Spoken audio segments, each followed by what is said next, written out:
नमस्कार दोस्तों। तो इस वीडियो में हम लोग एसएससी सीएचएसएल में जीके और जीएस के प्रश्न की सीरीज को आगे बढ़ाते हुए 11/3/2018 में पूछे गए जीके और जीएस के प्रश्न की चर्चा करेंगे। तो चलिए वीडियो को शुरू करते हैं। जैसा कि आपको पता है कि एसएससी सीएचएसएल के एग्ज़ाम में 25 question GK GS, 25 question math, 25 question reasoning और 25 क्वेश्चन इंग्लिश से पूछे जाते हैं।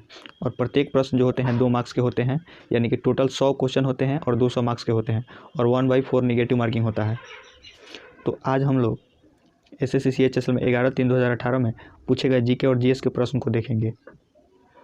तो चलिए वीडियो को शुरू करते हैं। और इस पीडीएफ का लिंक जो है मैं डिस्क्रिप्शन में डाल दूंगा, तो वहाँ से आप इसको डाउनलोड करके इसको प्रैक्टिस कर सकते हैं और कॉपी में नोट डाउन कर सकते हैं।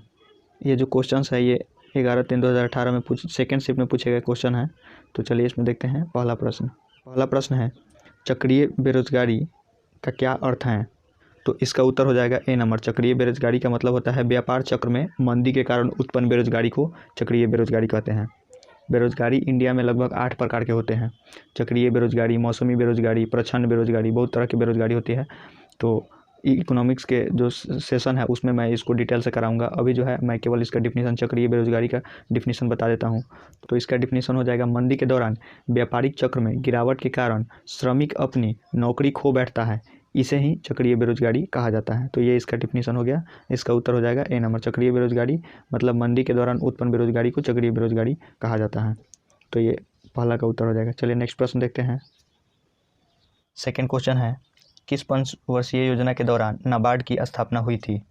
तो इसका उत्तर हो जाएगा बी नंबर। छठी पंचवर्षीय योजना के दौरान नाबार्ड की स्थापना हुई थी।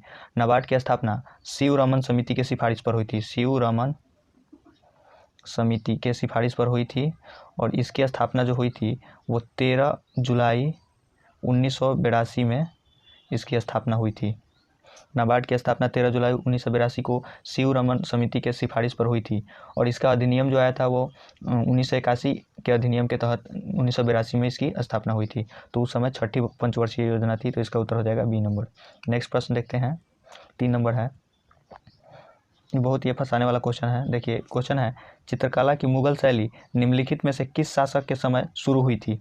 तो ये नहीं पूछा है कि किस शासक के समय चरमोत्कर्ष पे थी, लेकिन ये पूछा है कि स्टार्ट किस शासक के समय में हुई थी। तो इसका उत्तर हो जाएगा बी नंबर। हुमायूं के शासनकाल में चित्रकला की जो मुगल शैली है वो स्टार्ट शुरू हुई थी। और मुगल शैली जो है किस शासक के काल में चित्रकला जो है अपने चरमोत्कर्ष पर थी? तो इसका उत्तर होता है जहांगीर। लेकिन इसका उत्तर हो जाएगा, स्थापना पूछा है इसलिए इसका उत्तर हो जाएगा बी नंबर, हुमायूं। और चित्रकला का स्वर्ण काल जहांगीर के शासनकाल को कहा जाता है। नेक्स्ट प्रश्न देखते हैं। 4 नंबर प्रश्न है, तीनकठिया प्रथा का संबंध निम्न में से किस क्षेत्र से है? तो तीनकठिया प्रथा का संबंध चंपारण से है। ये चंपारण जो है बिहार का एक ज़िला है। तो इसी समय 1917 में तीनकठिया व्यवस्था लाया गया था अंग्रेज़ों द्वारा। तो तीनकठिया व्यवस्था का मतलब ये था कि 1 बीघा ज़मीन पे यानी कि 20 कट्ठा ज़मीन पे 3 कट्ठा जो है नील की खेती करना अनिवार्य था। जो 20 कट्ठा ज़मीन था उस पर 3 कट्ठा नील की खेती करना होता था, यानी 1 बीघा ज़मीन पे 3 कट्ठा नील की खेती करना अनिवार्य था। और नील की खेती करने से ज़मीन की उर्वरक क्षमता जो है वो ख़त्म हो जाती थी, जिसके कारण कृषकों को बहुत मजबूरी का सामना करना पड़ा था। तो इसीलिए राजकुमार शुक्ल नामक व्यक्ति ने महात्मा गांधी से आग्रह किया। तो महात्मा गांधी ने 1917 में चंपारण आकर और चंपारण सत्याग्रह, यानी कि इंडिया में महात्मा गांधी का पहला सत्याग्रह था चंपारण सत्याग्रह, तो उसको स्टार्ट किए थे। तो इसका उत्तर हो जाएगा ए नंबर। तीनकठिया व्यवस्था का संबंध चंपारण से है। ये जो है बिहार का एक जिला है। नेक्स्ट प्रश्न देखते हैं। 5 नंबर प्रश्न है, इसमें बोला है कि निम्नलिखित में से कौन सा युग्म सुमेलित नहीं है? यहाँ पे पूछा है कि कौन सा सुमेलित नहीं है। तो ये तो सुमेलित है, शांत ज्वालामुखी देवमंद जो है ये शांत ज्वालामुखी है। जागृत ज्वालामुखी यानी कि ये सक्रिय ज्वालामुखी है। स्ट्राम्बोली जो है ये सक्रिय ज्वालामुखी, ये भी सही दिया गया है। उसके बाद है प्रसुप्त ज्वालामुखी, ये क्राकाटोआ जो है ये भी प्रसुप्त ज्वालामुखी, ये भी सही दिया गया है। लेकिन निष्क्रिय ज्वालामुखी एटना जो है ये निष्क्रिय नहीं है, बल्कि ये भी सक्रिय ज्वालामुखी है। तो इसका उत्तर हो जाएगा डी नंबर। ये गलत है। एटना जो है ये सक्रिय ज्वालामुखी है। ये एटना, माउंट एटना, ये ज्वालामुखी इटली देश के सिसिली द्वीप पर स्थित है। यह सिसिली द्वीप भी बहुत इंपॉर्टेंट है, सिसिली द्वीप पर स्थित है। ये सक्रिय ज्वालामुखी है। तो इसका उत्तर हो जाएगा डी नंबर। क्राकाटोआ जो है ये प्रसुप्त ज्वालामुखी है। नेक्स्ट प्रश्न देखते हैं।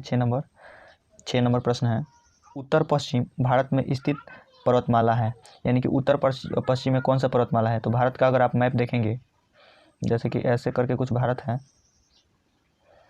तो इस साइड में जो है ये उत्तर पश्चिम ये हुआ, तो इस साइड में राजस्थान का क्षेत्र है और यहीं पे अरावली पर्वतमाला है, राजस्थान में ही अरावली पर्वतमाला है, तो ये उत्तर भारत के उत्तर पश्चिम में स्थित है, तो इसलिए इसका उत्तर हो जाएगा ए नंबर। और अरावली पर्वतमाला जो है ये विश्व के सबसे पुराने पर्वत शिखर का भाग है, तो इसका उत्तर हो जाएगा ए नंबर। और अरावली पर्वत की सबसे ऊंची चोटी पूछे तो उसका उत्तर हो जाएगा गुरु शिखर। गुरु शिखर जो है ये अरावली पर्वत की सबसे ऊंची चोटी है, इसको भी ध्यान में रखना है। नेक्स्ट प्रश्न देखते हैं 7 नंबर।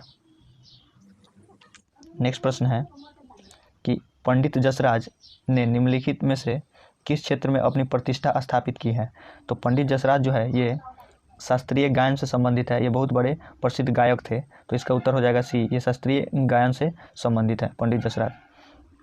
चलिए इनको देख लेते हैं, इनका फोटो। इनका अभी हाल ही में निधन हुआ है पंडित जसराज का, और ये बहुत प्रसिद्ध गायक थे। इन्हीं के नाम पे एक क्षुद्र ग्रह, एक ग्रह का भी नाम नासा के द्वारा रखा गया है।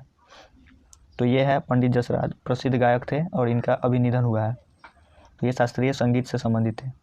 नेक्स्ट क्वेश्चन देखते हैं, 8 नंबर क्वेश्चन है, निम्नलिखित में से कौन पुरुषों और महिलाओं का समान वेतन देने वाला विश्व का पहला देश बन गया है। ये क्वेश्चन जो है ये लगभग करंट अफेयर्स का क्वेश्चन है, ये 2018 में 2-3 बार इस क्वेश्चन को पूछा गया है। इसका उत्तर हो जाएगा ए नंबर, आइसलैंड। और ये करंट अफेयर्स का क्वेश्चन है, उस समय ये 2017 का करंट है, तो ये ज़्यादा इंपॉर्टेंट नहीं है। अभी 2021 में मई में जो है इसका एग्जाम होगा, इसका भी घोषणा हो गया है CHSL के एग्ज़ाम का।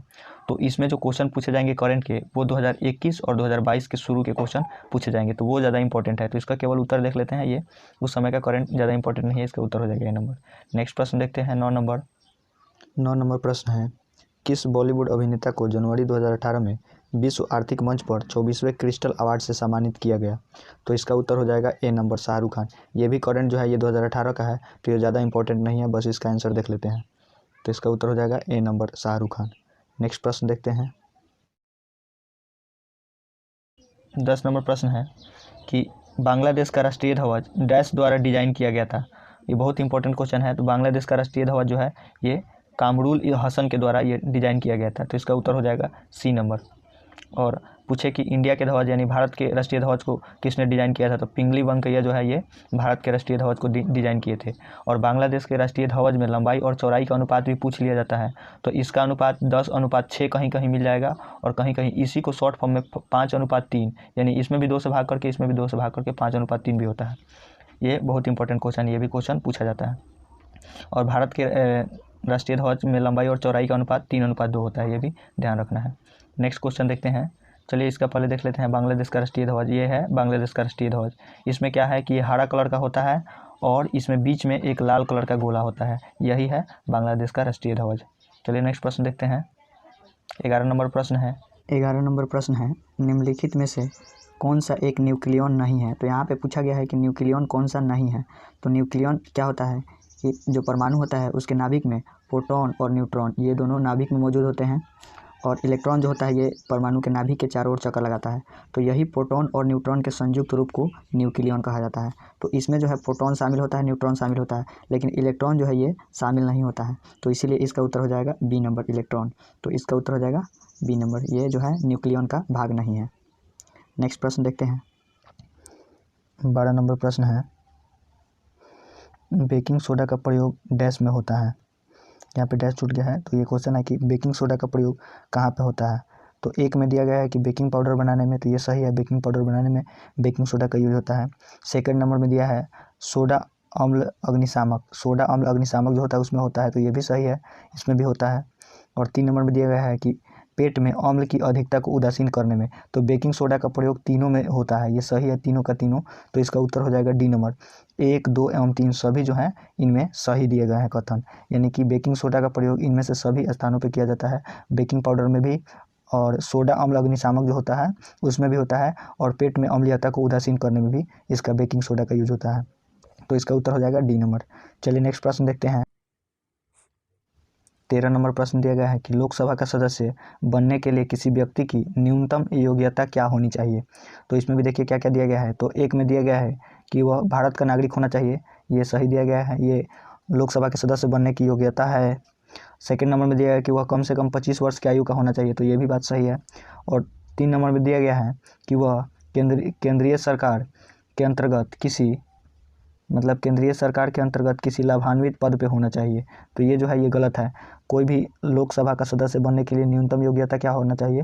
तो पहला योग्यता होता है कि वो भारत का नागरिक हो, कम से कम 25 वर्ष की आयु प्राप्त कर चुका हो और किसी जो है भारत सरकार के केंद्रीय मतलब विभाग में कोई लाभान्वित पद पे नहीं होना चाहिए। अगर कोई पद पे है तो संसद का सदस्यता ग्रहण करने से पहले उसको उस पद से त्यागपत्र देना पड़ता है। तो ये 3 नंबर जो है ये गलत दिया गया है, बाकी 2 सही दिया गया है। तो इसका उत्तर हो जाएगा ए नंबर, यानी कि 1 तथा 2 दोनों, ये दोनों जो है ये सही दिया गया है और ये तीसरा नंबर गलत दिया गया है कि कोई लाभ के पद पर हो। तो कोई अगर लाभ के पद पे है तो वो लोकसभा का सदस्य नहीं बन सकता है। चलिए नेक्स्ट प्रश्न देखते हैं। 14 नंबर प्रश्न है, भारतीय संसद प्रणाली सबसे बड़ी विपक्षी पार्टी के लीडर जिसके पास सदन की कुल संख्या की सीटों से कम नहीं है उस सदन के विपक्षी दल का लीडर माना जाता है। तो इस क्वेश्चन का मतलब ये हुआ कि विपक्षी दल के जो नेता होते हैं उनके पास कम से कम कितना सीट जो है वो होना चाहिए। तो इसका उत्तर हो जाएगा ए नंबर, जितने भी सीट होते हैं उनके 1/10 कम से कम उनको सीट प्राप्त होना चाहिए, तभी जो है वो विपक्षी पार्टी के वो लीडर बन सकते हैं। तो इसका उत्तर हो जाएगा ए नंबर 1/10। नेक्स्ट प्रश्न देखते हैं। 15 नंबर प्रश्न है, अवरोधनी पेशी द्वारा आमाशय में क्या नियंत्रित किया जाता है? तो इसका उत्तर हो जाएगा ए नंबर, आमाशय से भोजन के जो निकासी होता है उसको अवरोधिनी पेशी द्वारा नियंत्रित किया जाता है। अब चलिए आमाशय के बारे में कुछ जान लेते हैं। तो आमाशय जो होता है वो ग्रास नली और छोटी आंत के बीच में स्थित होता है। यहाँ भोजन पाचन के दूसरे चरण में शामिल होता है। आमाशय में ही भोजन को हाइड्रोक्लोरिक अम्ल प्राप्त होता है। इसका तो आंसर हो जाएगा ए नंबर, आमाशय से जो है भोजन की निकासी को ये नियंत्रित करता है अवरोधिनी पेशी। चलिए नेक्स्ट प्रश्न देखते हैं। 16 नंबर प्रश्न है। 16 नंबर प्रश्न है, जीवों का उनके विकास के संबंधी का प्रतीक है, यानी किसका प्रतीक है? तो इसका उत्तर हो जाएगा डी नंबर, वर्गीकरण, यानी विकास के आधार पर उनका वर्गीकरण किया गया है। तो इसका उत्तर हो जाएगा डी नंबर। नेक्स्ट क्वेश्चन देखते हैं। 17 नंबर प्रश्न है, राष्ट्रीय कौशल विकास निगम मोबाइल ऐप विकास प्रशिक्षण देने के लिए एंड्रॉयड स्किल डेवलपमेंट प्रोग्राम लोकार्पित करने की योजना बना रहे हैं। मतलब कौन जो है इनमें से कंपनी ये राष्ट्रीय कौशल विकास निगम मोबाइल ऐप विकास प्रशिक्षण देने के लिए कोई जो है एंड्रॉयड स्किल डेवलपमेंट प्रोग्राम करके एप्लीकेशन कौन लॉन्च करने की योजना बना रहा है? तो इसका उत्तर हो जाएगा बी नंबर, गूगल ही इसका सही उत्तर हो जाएगा। नेक्स्ट प्रश्न देखते हैं। 18 नंबर प्रश्न है कि सोयाबीन तेल को ग्राफीन में बदलने के लिए ऑस्ट्रेलियाई वैज्ञानिकों द्वारा विकसित प्रौद्योगिकी का नाम क्या है?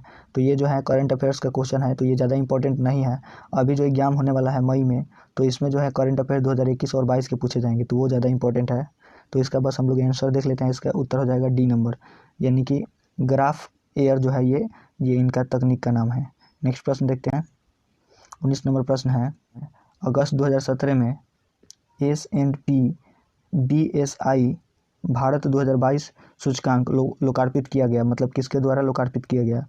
तो इसका उत्तर हो जाएगा ए नंबर, एशिया सूचकांक जो है इसके द्वारा ये लोकार्पित किया गया, यानी S&P BSI जो है ये लॉन्च किया गया। तो इसका उत्तर हो जाएगा ए नंबर, ये भी करंट का क्वेश्चन है, 2017 का है। 20 नंबर प्रश्न है कि 3 जनवरी 2018 को लोकसभा ने प्राचीन स्मारक तथा पुरातत्व स्थल तथा अवशेष संशोधन विधेयक 2017 को पारित किया है, जो संशोधित करता है, यानी कि इनमें से कौन से विधेयक को ये मतलब फिर से संशोधित करके ये लगाया गया है? तो इसका उत्तर हो जाएगा ए नंबर, ये प्राचीन स्मारक तथा पुरातात्विक स्थल एवं अवरोध अधिनियम 1958 है, इसको ये रिप्लेस करता है। 2017 का जो 2018 का 3 जनवरी को ये 2017 का जो अधिनियम है ये इसको 1958 वाले अधिनियम को रिप्लेस करता है। तो इसका उत्तर हो जाएगा ए नंबर। नेक्स्ट प्रश्न देखते हैं। 21 नंबर प्रश्न है, ये न्यूमेरिकल का, फिजिक्स के न्यूमेरिकल का क्वेश्चन है कि 10 किलोग्राम द्रव्यमान वाली वस्तु की गतिज ऊर्जा ज्ञात करें जिसका वेग 5 मीटर प्रति सेकेंड है। तो गतिज ऊर्जा का फार्मूला क्या होता है? गतिज ऊर्जा जो होता है काइनेटिक एनर्जी, इसका फार्मूला होता है 1/2 mv², ये इसका फार्मूला होता है। तो यहाँ पे दिया गया है m, यानी ये द्रव्यमान दिया गया है, तो 10 kg m जो है ये 10 kg है। तो यहाँ पे m जो है ये 10 kg है और यहाँ पे v मतलब वेग जो है v वेलोसिटी, तो ये है 5 मीटर प्रति सेकेंड। तो इस फार्मूला पे हम लोग जैसे सेट करते हैं तो ये हो जाएगा 1/2 मल्टीप्लाई, और ये m जो है m के जगह 10 रखेंगे और v की जगह 5 का स्क्वायर कर देंगे क्योंकि v स्क्वायर है। तो इसको जब सॉल्व करेंगे तो ये हो जाएगा 25 और 25 में 10 से गुना करेंगे तो 250 और 250 में 2 से भाग करेंगे। जैसे इसको गुना कर लिए तो ये तो 25 और 25 में 10 से किए तो 250 है और इसमें 2 से इस 2 से हम लोग भाग करेंगे तो 125 आएगा। तो इसका उत्तर हो जाएगा बी नंबर। बी नंबर में 125 जूल जो है ये सही उत्तर होगा। नेक्स्ट क्वेश्चन देखते हैं। 22 नंबर क्वेश्चन है, यदि पृथ्वी की सतह पर गुरुत्वीय त्वरण g है तो ऐसा ग्रह जिसका द्रव्यमान पृथ्वी के द्रव्यमान से दोगुना है, जिसकी त्रिज्या पृथ्वी की त्रिज्या के बराबर हो, पर गुरुत्वीय त्वरण डैश होगा। तो क्या होगा कि मतलब कि कोई भी ग्रह है उसका जो है द्रव्यमान पृथ्वी से दोगुना है और उसका गुरुत्वीय त्वरण जो है वो बताना है और उसका त्रिज्या सेम ही है।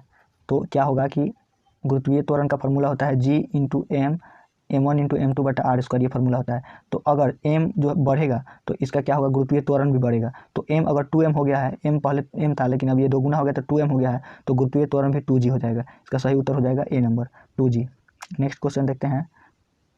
23 नंबर, रिएक्टर पैमाने पर 6 परिमाण के किसी भूकंप की विनाशी ऊर्जा 4 परिमाण के भूकंप की तुलना में डैश गुनी अधिक होती हैं। तो इसका उत्तर हो जाएगा डी नंबर, यानी कि 6 जो परिमाण का भूकंपीय ऊर्जा है वो 4 परिमाण के भूकंपीय ऊर्जा का 1000 गुना होता है, 1000 गुना खतरनाक होता है। तो इसका उत्तर हो जाएगा डी नंबर। नेक्स्ट क्वेश्चन देखते हैं। 24 नंबर प्रश्न है, देखिए ये भी करंट का है तो ज़्यादा इंपॉर्टेंट नहीं है, बस इसको देख लेते हैं। निम्नलिखित में से कौन सा कथन सत्य है ये बताना है। तो इसमें दिया गया 2017 में गैरी काहिल ने प्रीमियम लीग टीम चेल्सी की कप्तानी की, तो ये सही दिया गया है, ये सही है। फिर 2017 में जॉर्डन हेंडरसन ने प्रीमियम लीग टीम लिवरपूल की कप्तानी की, ये भी सही दिया गया है, लेकिन ये जो है ये गलत दिया गया है। तो इसका उत्तर हो जाएगा, अब इसमें 1 और 2 सही है, तो देखते हैं कि किस में दिया गया 1 और 2, तो ये बी नंबर में दिया गया है, तो इसलिए इसका बी सही उत्तर हो जाएगा। नेक्स्ट प्रश्न और लास्ट प्रश्न है 25 नंबर, डैश प्रमुख व्यापार निकाय हैं और भारत में IT BPO उद्योग का चैम्बर ऑफ कॉमर्स है, तो इसका उत्तर हो जाएगा बी नंबर नैस्कॉम। तो इसका सही उत्तर हो जाएगा बी नंबर नैस्कॉम सही उत्तर होगा। नैस्कॉम का फुल फॉर्म होता है national association of software and service companies, इसका फुल फॉर्म होता है NASSCOM, ये होता है इसका पूरा नाम, और इसका फुल फॉर्म होता है national association of software and service companies. तो इसका फुल फॉर्म भी ध्यान रखना है। तो ये हम लोगों को थे SSC CHSL में पूछे गए प्रश्न, और इसका लिंक जो है मैं डिस्क्रिप्शन में डाल दूंगा, तो वहाँ से आप इसको डाउनलोड करके आप प्रैक्टिस कर सकते हैं। प्रैक्टिस करना बहुत ज़रूरी है। तो उम्मीद करते हैं कि वीडियो अच्छा लगा होगा। अगर अच्छा लगा तो लाइक कीजिए, आपका एक लाइक जो है मुझे वीडियो बनाने के लिए बहुत ज़्यादा मोटिवेट करता है। और ऐसे ही वीडियो जो है मैं हमेशा CHSL का जब तक ये एग्ज़ाम है तब तक मैं ऐसे ही वीडियोज़ लाते रहूँगा, जिससे आपका जो है प्रिपरेशन जारी रहेगा। तो ऐसे ही वीडियोज़ के लिए हमारे चैनल को भी सब्सक्राइब कर लीजिए। Thank you.